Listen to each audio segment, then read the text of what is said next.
What's up, pups? How you guys doing? I'm doing great, thanks for asking. Today, we're going to be discussing Suicide Squad. I just saw the movie last night, and I definitely have some opinions that I figured I would talk to you guys about. So, first and foremost, before we even get into it, I liked the movie. I thought it was good. I don't think it was great. I wouldn't say that it's up there with other superhero movies that are like my favorite. Granted, this was not superhero, technically, it's super villainish. But regardless, it was good, it wasn't great, but it wasn't bad. So first of all, I think all of the characters were perfectly cast, although I can't seem to wrap my head around why Slipknot was even in the movie. He was in it for like a second, and all he did was punch a lady, and then he got his head blown off. I get that they had to have at least one member of the squad to show like they were serious and they would kill you if you didn't listen, but like, that was weird. It was hard for me to not see Jared Leto when I was watching the Joker on screen. Not to mention, I don't feel like the Joker had enough screen time for me to really feel like I got a sense of the character. I can't say if I thought that Jared Leto did a good job or not, because he had so few scenes as the Joker. I really don't feel that I can accurately critique his part as the Joker, because I got to see him for like maybe a total of 7 minutes on screen. Obviously, they kind of amped up that he would be involved in some way, and then he really wasn't on screen enough for me to feel like I could get to know Jared Leto's adaptation of the Joker, since obviously this is a different universe. So another thing that I want to talk about really fast, the plot moved way too fast. At one point, Ian and I were watching, and they had just finished like the introduction period of like Suicide Squad, and they had just given back all of their effects, and the next thing I know, the plot has been like thrown at you. Like, it's just like, okay, here's what's going on, jump on a plane. It just felt very rushed to me, and I know that a lot of people I've spoken to have said that they felt that the movie was a little bit slower. It didn't move quick enough, but for me, it moved too fast. I felt like the plot was just like, here's A, B, let's skip C and just go straight to D, and I'm like, I don't know what's going on. It just didn't feel cohesive to me. It felt like it was very forced and thrust upon you. Like, here's what's happening, here's like what the movie's about. Accept it, accept it, accept it. Something I wasn't expecting was that Enchantress would end up being the villain, like the big bad. I'm not like super happy about that, because from the trailers, we didn't see enough of Enchantress. Enchantress was who I was most looking forward to seeing in the movie. Like, there's just something about her character that's always been very interesting to me, whether it's been in the comics or just things I've read online, and I was very much looking forward to seeing her screen adaptation, and I was a little bit disappointed that the only times I got to see her on screen, she was either like staring and like not doing anything, or she was dancing weird. Like, okay, did anyone else find that strange, that every scene with her in it, with like the machine she was building to like spread the darkness around the earth, like she was like doing these like weird dance moves? Like, you guys noticed that, right? Like, it wasn't just me. Like, I literally was like wondering in my head, I'm like, how is Cara Delevingne actually moving like this? Like, this has to be CGI. Her body can't move this way. I felt like there was so much more they could have done with her character, and they didn't.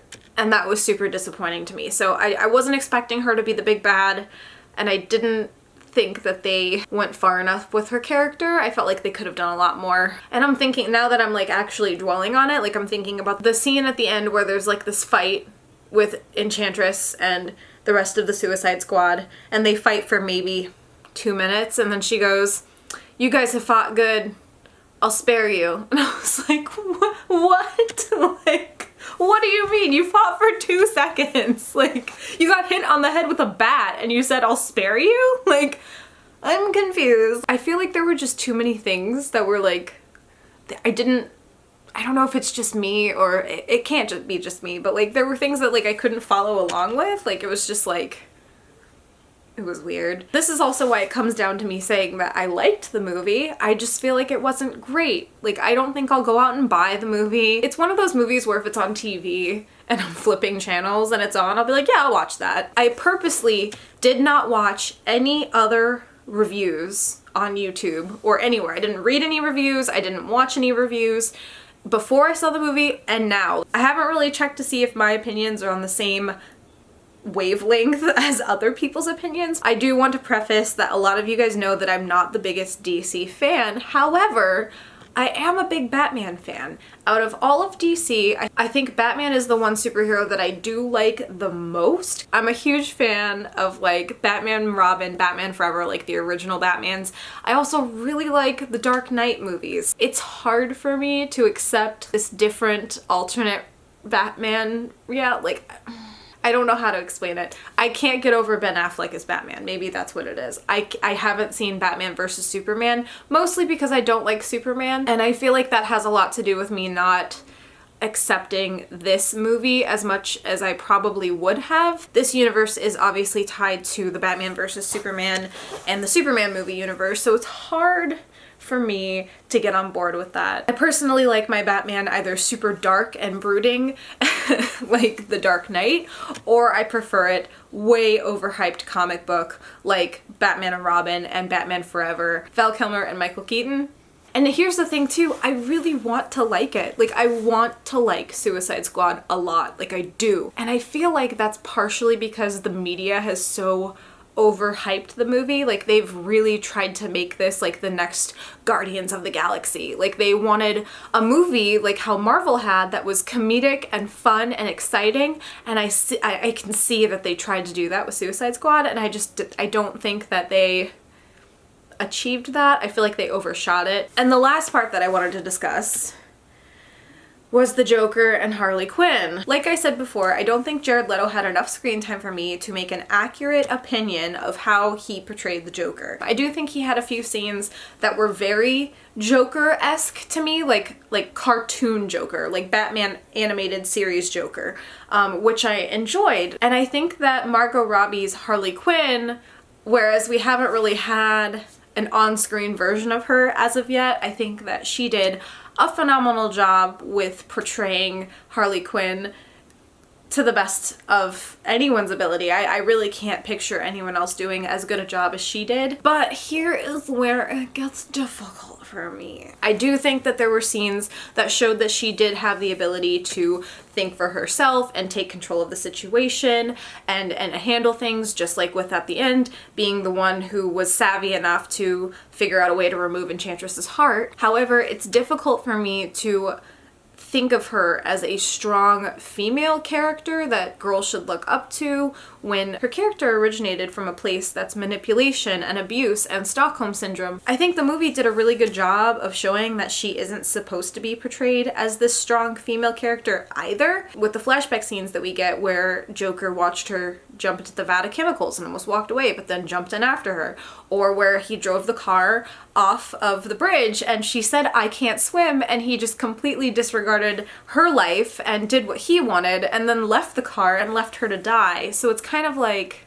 I feel like the scenes were there to show you that he doesn't care for her, and like for people who are like, no, it's different, like he was kissing her, he was finding her, this whole thing was about him finding her and getting her back.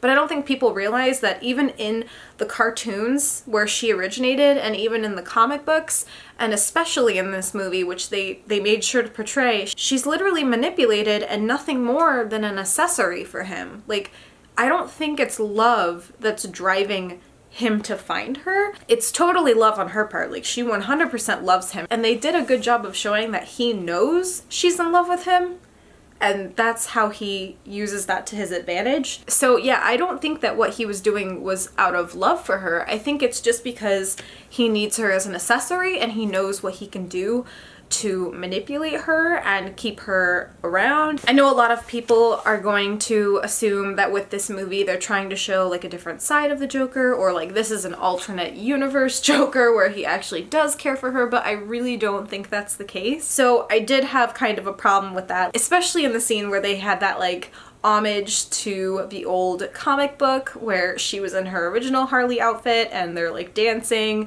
talking about how they were the king and queen of Gotham, and that like to me reminded me of the old cartoons where he would like abuse her and like push her and hit her and throw her out windows and like talk down to her, and she would just be like, oh, I failed, like I'm not doing something right, he doesn't love me right now, I did something wrong, it's my fault. That was probably the one thing that I was like struggling the most with on screen. I was like, oh, I don't know about that. You're really making it seem like he's being abusive, but people are...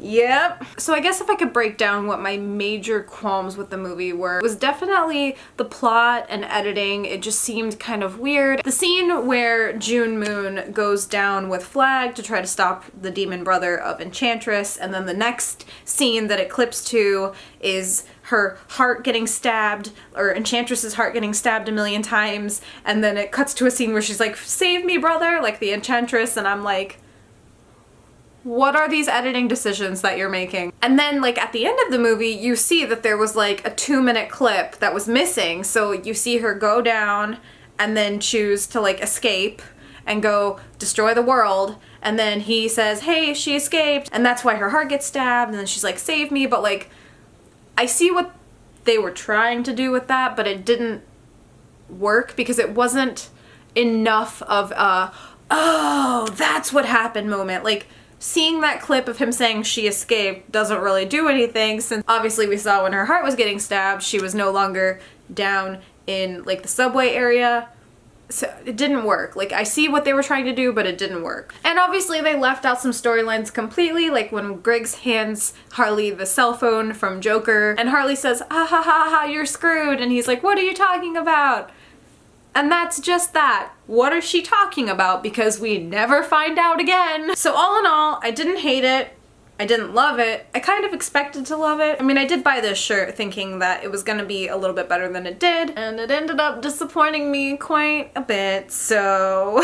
That all being said, I do think that Enchantress, though I am super disappointed with where they took her character, had the most potential, and I still think that she is by far the character that has the best backstory, and I don't know, I love June Moon and I love Enchantress, and I really, like, I think that's my most disappointing aspect of this film, is that it was like a build-up and a flop in regards to a big bad, and I kind of didn't want her to be bad anyway. I wanted her to be kind of awesome. I really hope this review hasn't been too all over the place. I just saw the movie last night and it just left me feeling weird.